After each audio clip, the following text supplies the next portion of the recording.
Okay, so we got a 351 modified here that's having issues. I'm not getting any fuel to the carburetor here. As you can see, that filter is empty. So what I'm going to do is I'm going to try to prime the bowl here. See if I can't get this fuel pump to prime. I thought I had it running the other day, and we were getting plenty of fuel through here when I broke this engine in. This is a full rebuild, so we broke the cam in, and now I'm not getting fuel to the carburetor anymore. So we're gonna try to prime it. I put gas in it and see if we can get some fuel to that filter there.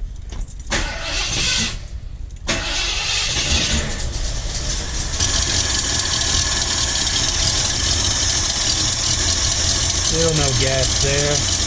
I've already done this once, and I'm not seeing any fuel coming up. Yeah, so as you can see, that did not work. Basically what I'm going to do is come down here to the gas tank. Come down here. So this thing has two gas tanks. Come up to this one little switch here. I don't know how this works. I'm not sure if the button in the cab switches it or if it automatically does it, but at any rate, what I'm going to do is I'm going to pull this hose off of this right here and then connect the hose to the gas can just to make sure that it's not, see if it's the pump or if it's clogged in the line or something wrong with the tank. If I still don't have enough fuel, I'll put 3 gallons in, so we should have enough, I would think, to for it to suck up. But let me get a pair of pliers. Okay, so I got that hose hooked up down here to the gas tank, and I blew out these lines when I had them apart months ago, so they shouldn't be clogged, but maybe they could have clogged back up, who knows. So let's see. Up to the carburetor. Just prime these bowls again.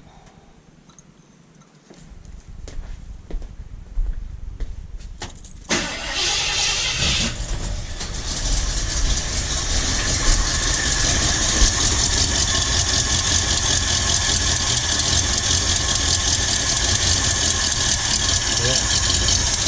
So we're getting fuel now. So now we know it's something to do with back behind that switch. You can see it's running on its own now. I don't know if y'all can hear that tick, but I'm still trying to diagnose that as well. So we either don't have enough fuel in the tank still, or clogged line before the or after that switch there, before it goes in, they connect together.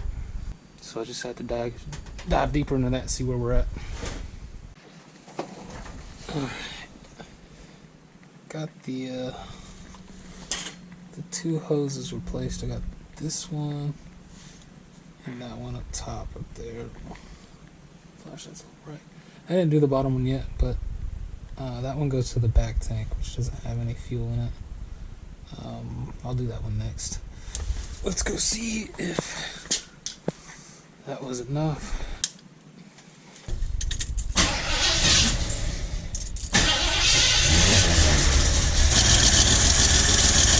Now, I'm not sure if that was left over from earlier. So we'll run it through. I think that's just from what was left in the line.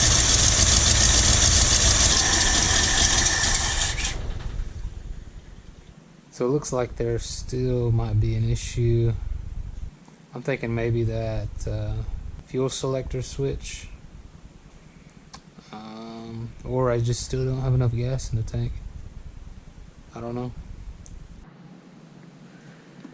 Alright, so I did a little research, and the fuel valve is when it's in the off position, when there's no energy going through it, no volts going to it. It goes to the default position, which is the rear tank. Supposedly the rear tank is the primary tank on this. Seems weird though. You would think it's the front, the bigger front one. So right now I have no gas in the rear, which is why it's probably not pumping at all. And I have about 3-4 gallons in the front. But I'm gonna take this off. I'm not getting, I can't get any voltage here. I'm not getting anything. Maybe I'm not testing it right. It's supposed to be in run, the ignition in run, and selected on the front tank for this to actuate. I went ahead and purchased a new one, but I'll take this off and test it to see. But I think if you're ever in a bind and this thing stops working, you probably just switch the hoses. So like up in there, you can see how the rear tank is attached to the top, I believe. So if you needed to switch the tanks, if you break down somewhere, all you can do is just switch those hoses to the default, which is the rear, and vice versa. So if you ever have gas in one tank versus the other, and this isn't working, then that should be able to work, as long as it's not like a clogged line. But I'm gonna take this off and replace it with the new one. Actually, I'm gonna test it first, and if it seems to be working, then I'll see if it's just a clogged line. But I'm assuming it doesn't work, and it's only pulling fuel from the rear tank. So let me do that. Okay, so I got the valve off the car. What I have here is just a lead hooked up to the positive end, and then I'm just going to ground this out to the negative on the battery.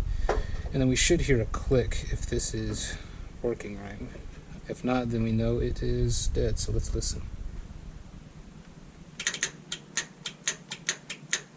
So it works. You can hear it works. So it looks like I'm not getting any power from the wires that are down there. So it's not the switch, but I did blow through this. That's the top one. You can barely blow through it. And then the bottom one, you can blow all the way through it. So that's where it's supposed to be when there's no electricity, which is the rear tank, which is the bottom one here, right here. Right here it says rear tank, and then front tank on the top. So I don't know if it's supposed to have no flow at all when it's when there's no power to it. I would assume it is. This brand new one that I got right here, when I blow on the top, there's no air goes through it at all. On the bottom, free flowing like this one is, but this one obviously has a little bit of air flowing through it. I don't know if that's enough to mess anything up. Looks like there's a little gasket in there. Yeah, you can't see it, but I'm gonna have to check the cable. I tried testing it earlier, and I wasn't getting any power readings. But maybe I don't remember if I had the key on run. For there to be power to it, the key needs to be in run, and then you want to select the front tank. So I'm going to test the wire again to see if we're getting any voltage, and get back with you. Okay, go ahead. Alright, so it's working now. I think the ground was not there, or the plug was rusty or something, but it's working now. So I think it might have been the back, because it's supposed to be, the bolts are what make it grounded, so it's a little corroded here. I already sanded some of this off. What I'm going to do is I'm going to sand the rest of this back off so that it has a good contact. And I'm going to do the same thing on the frame there. I think we might still have a problem because, like I said, you can still blow through the top, even when it's supposed to be at the bottom. I don't know if y'all can hear that, but it's leaking a little bit through the top. I don't know if that's going to cause any issues. Basically what that would be doing is it's sucking from both tanks. I don't know if that's going to cause an issue. I'm going to plug it back up, see if we can't get prime again after cleaning this up, and if we do, I'll just put the other one on. I don't like the other one because it doesn't have the same connection. You can see this one has a nice, somewhat watertight connection. This one I'm going to have to make something to connect to that. So I'm not happy about that, but if I have to use it, I have to use it. Okay, so I have the old valve hooked back up. I can hear it clicking now every time I turn on the key. It's clicked into the front fuel tank position. And here, right here, you can see front. And when it's on, should be, maybe you can hear it, I don't know. Hear that? Yeah, it's turning on and off. So we're in the front now because that's where we have the fuel. Let's see if we can't get some fuel to this filter up here. Oh, we got a dead battery. Alright, so I got the Noku Boost jump pack hooked up. I'm going to see if that's enough to get it started.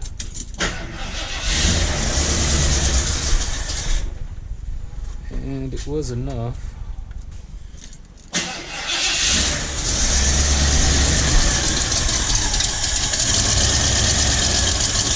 Oh yeah, there we go. See, we already got it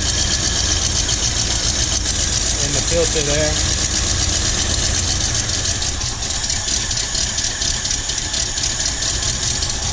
Yeah.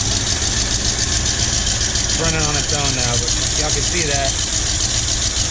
It's pumping out to the filter. Sweet. I want to check the timing on this thing.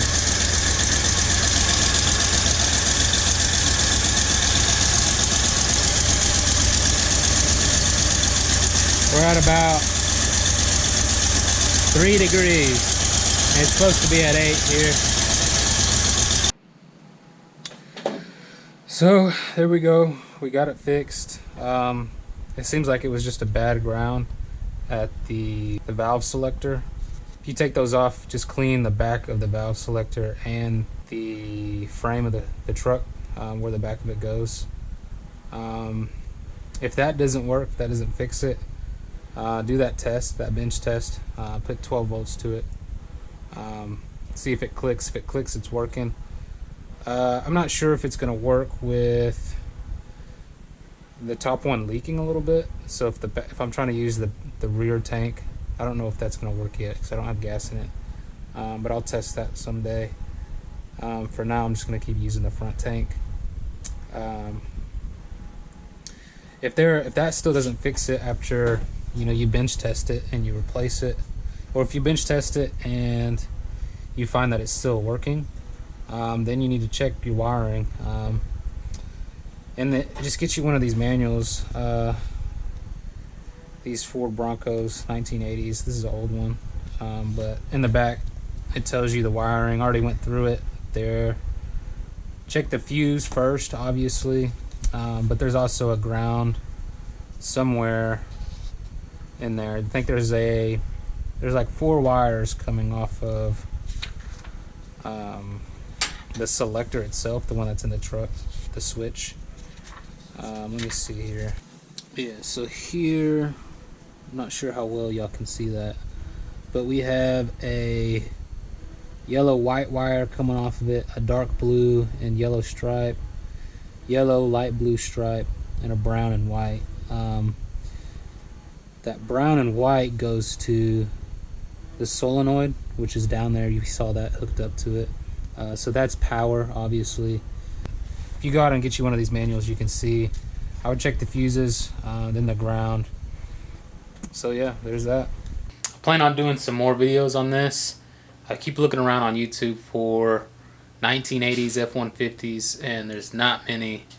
Actually, I don't see any at all that are diagnosing issues, fuel issues, spark, stuff like that. So I plan on doing the timing next. Right now it's at like 3 degrees before top dead center. It says it's supposed to be at 8 degrees, but I did rebuild this entire engine and put a mild cam in it. So I'm not sure where it's going to like it at, but we do need to adjust that. I also have a ticking noise around the carburetor area. I don't know what it could be. I've already listened around, but I'm I'm going to try to make a video explaining and diagnosing that once I figure that out. This is a 1980 F-150 Ranger Lariat. I can't find anything online when I'm doing any kind of research. Just other year models like the 81 and above. Those are usually somewhat similar as when it relates to like the ignition module. That's one thing that I struggled to get this thing started with. This thing sat for about 15 to 20 years before I picked it up. They parked it running. It was my grandfather's. He parked it running because he couldn't figure out the turn signal. Crazy. So he left it sitting. I think that with gas prices were getting high, so he bought a new truck. But let me know what y'all want to see. If you have any questions about where things are located, how to fix some things, maybe I can do a video on that and show you things around the truck. So thank you.